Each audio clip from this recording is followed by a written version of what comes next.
स्वामी समर्थ. स्वामी शिवा मार्ग या माझ्या चॅनलमध्ये आपल्या सर्वांचं खूप खूप मनापासून स्वागत आहे. श्री स्वामी समर्थाच्या कृपा आशीर्वादाने आपल्या सर्वांच्या इच्छा मनोकामना पूर्ण होत ही स्वामीचरणी प्रार्थना.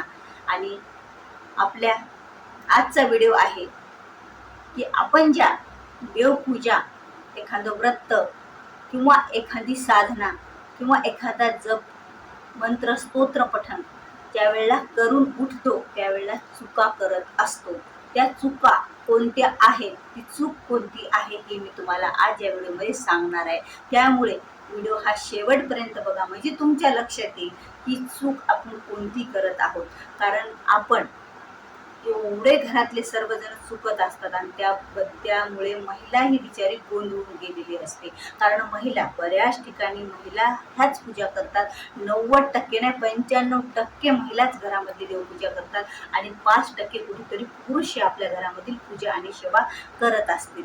पण ज्या वेळेला महिला पूजेला बसती, ज्या वेळेला तिची पूजा, तिला वाटतं की मी सर्व काम होण्याच्या अगोदर माझी पूजा व्हावं, असं प्रत्येक महिलेला वाटत असतं. माझं घर त्यावेळेला पवित्र असं, माझ्या घरामध्ये सकाळी उठल्यापासून वातावरण असावं. पण घरातले तिला साथ देत नसतात. ज्या वेळेला ती पूजा करायला बसते त्यावेळेला तिला कोणी टोमणे मारतं, अगोदर हे कर, तुला दिवसभर काय करायचं, नंतर पूजा करत बस.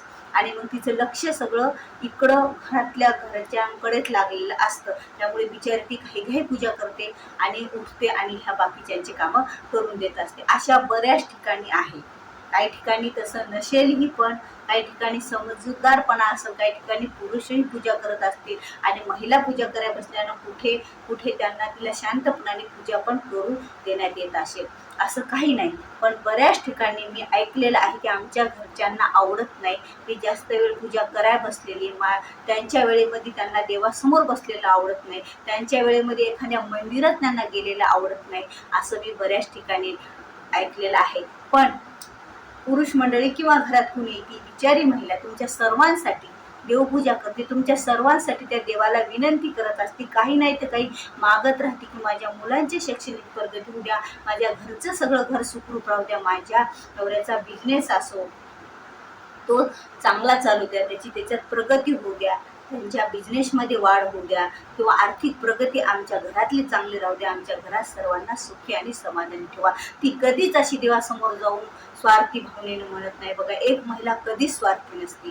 ती कधीच देवासमोर जाऊन म्हणणार नाही. ती कोणतीही महिला असो, आई असो, बहीण असो, सासू असो, कुणी असो, ती सर्वांसाठीच मागत असते देवाजवळ, पण स्वतःसाठी कधीच काही मागत नाही. तिला जेव्हा सगळे सुखी समाधानी राहतात ना, तेव्हा तिला सर्वांचा आनंद असा वाटत असतो. तर सर्वांनी घरातल्या जेव्हा महिला पूजेला बसतील त्यावेळेला तिला शांततेने पूजा करून द्यायचं.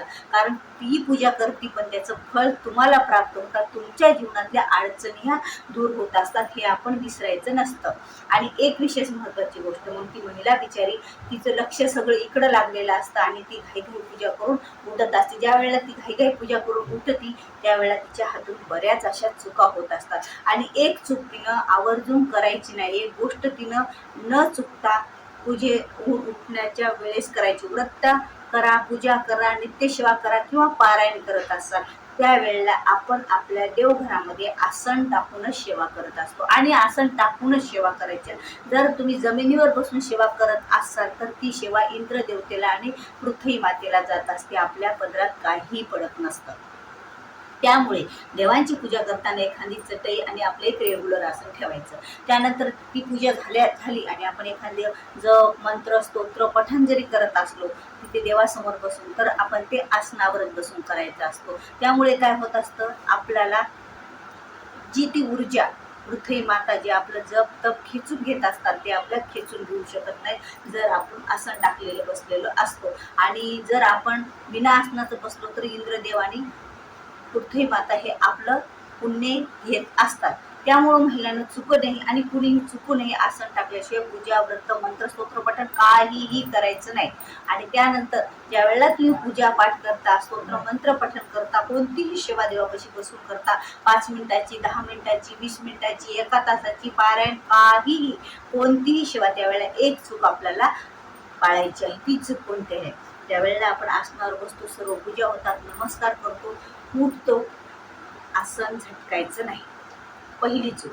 आणि दुसरी चूक म्हणजे आसन ज्या वेळेला काढतो ते आसन काढून त्याची घडी घालून बाजूला ठेवतो आणि तसंच बाहेर येतो आणि दुसऱ्या कामाला लागतो. पण तुम्हाला सांगू त्या आसनाच्या खालीची अशी जमिनीच, आता आसनाच्या खाली प्रत्येकाच्या जमिनीच राहते, म्हणजे फरशी जरी असेल काही जरी असेल तरी त्याला ह्या बोटाने, आता या बोटाने जमिनीला स्पर्श करायचा, असं घासून त्या जमिनीचं अशी घ्यायचं खालचं अंगरा धूळ, म्हणजे त्या आसनाच्या खालचं ते बोट. आता हे आसन आसन आसन उचलन ही जमीन आहे, याच्या खाली असं जमिनीवर हे असं बोट घासायचं, जे काही त्याला लागू नये ते आपल्या इथे कपाळाला लावायचं. काय असो नसो पण ते कपाळाला लावायचं. त्यामुळे काय होईल बघा, आपण जे पाठ केलेली आहे ती ऊर्जा त्या जमिनीमध्ये सामावलेली असते आसनाच्या खाली पण, आणि ती ऊर्जा आपल्याला घ्यायची असते. आपलं फळ आपल्याला जाऊ द्यायचं नसते आणि ते आपल्या केंद्रबिंदूच्या ठिकाणी लावायचं असतं. कारण मग केंद्रबिंदूच्या ठिकाणी लावल्याच्या नंतर आपल्याला आपल्या शरीरात, आपल्या मनात, आपण जे पूजा करताना संकल्प असतो, किंवा आपण एखादे पूजा करताना आपल्या मनात विचार येत असतात, आपण या कामासाठी पूजा केलेली असते, नित्यसेवेत. आता नित्यसेवा पूजा करताना सुद्धा आपल्या मनात असताना की तेव्हा माझं हे काम होते, ते काम होते, अशा बरेच काही प्रश्न आपल्या अभोवताली सभोवताली असतात. ते दूर होण्यासाठी आपण देवाला प्रार्थना करत असतो. त्यामुळे त्या आसनाच्या खालची माती, म्हणजे आसनाच्या खाली माती नाही, धूळ, असं काही, फक्त काही असो नसो त्या आसनाच्या खाली आसन उचलल्याच्या नंतर या बोटाने असं त्या जमिनीला घासायचं आणि आपल्या कपाळाला लावून द्यायचं. बघा, त्यामुळे तुम्हाला ती ऊर्जा प्राप्त होईल आणि तुम्ही जी पूजा, तुम्ही जी सेवा, तुम्ही जे काही करणार आहे त्याचं पूर्ण फळ आपल्याला मिळत असतं. अन्यथा आपलं 50% फळ हे आपल्याला मिळत नसतं. म्हणून हे न चुकता आपण आसनावरून उठल्याच्या नंतर त्या पूजेचं जागचे आपण आपली सेवा पूर्ण काढून घ्यायची असते अशाद्वारे. तर महिलांनो किंवा पुरुष कोणीही, जे कोणी पूजा करायला बसलेले आहेत, पारायण आता पारायण आपण जेव्हा पारायण करतो 7 दिवस गुरुचरित्र पारायण केल्याच्या नंतर आपली आसन त्याच जागेवर असतं बघा, आणि ते आसन उचलल्याच्या नंतर किती मोठी आपल्या पूजेची ऊर्जा त्या जागेवर निर्माण झालेली असते. जेव्हा ते आपण आसन उचलतो त्यावेळेला पहिल्या प्रथम ती प्रक्रिया आपल्याला ती गोष्ट करायची आहे. त्यामुळे काय होतं की आपल्याला आपल्या सेवेचं पूर्णता फळ मिळत असतं, तिथे ती ऊर्जा आपल्याला परत मिळत असते. म्हणून आपल्याला कोणतीही पूजा झाल्याच्या नंतर, कोणतीही सेवा, रोजची देवपूजा जरी झाली तरी आसनाच्या खालचं आपल्याला आपल्या बोटाला घेऊन आपली ऊर्जा आपल्याला लावायची असते. ती ऊर्जा काय आपल्याला दिसत नसते, पण ती असते त्यात सामावलेली, ती आपल्याला अशी काढून आपल्या कपाळी लावायची असते. तर असं एवढं केल्याच्या नंतर आपल्याला आपल्या पूजेचं सेवेचं फळ पूर्ण मिळत असतं. आणि हे न चुकता आपल्याला करायचं आहे. एकदा सवय लागली ना की आपोआपच आपण ती प्रक्रिया करत असतो. सवय लागेपर्यंत आपल्याला अवघड वाटतं, लक्षात राहत नाही, पण आवर्जून करा, लक्ष ठेवून करा. असं उचलल्याच्या नंतर त्याच्या खालची थोडीशी जे धूळ काही असो त्याच्या खाली, म्हणजे जमिनीला आपण किती स्वच्छ काय असू द्या, जेव्हा आपण हात फिरवतो ना काहीतरी थोडं त्याला लागून येतं बघा, थोडीशी धूळ काही त्या देवघरामधला अंगारा काहीतरी उडून पडलेलंच असतं त्याच्या खाली, आणि ते काढून जमिनीचं नसलं तरी आपण आपल्या कपाळाला लावून घ्यायचं. तर अशा रीतीने आपली पूजा संपन्न झाल्याच्या नंतर ही गोष्ट आपल्याला पाळायची आहे. हा नियम आपल्याला आपल्या जीवनात ठेवायचा आहे, उतरायचा आहे.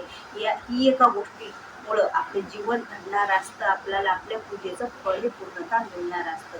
व्हिडिओ आवडल्यास व्हिडिओला लाईक करा, शेअर करा, नवीन असाल तर सबस्क्राईब करा. झालेली शिवश्री स्वामी चरणी अर्पण. श्री स्वामी समर्थ.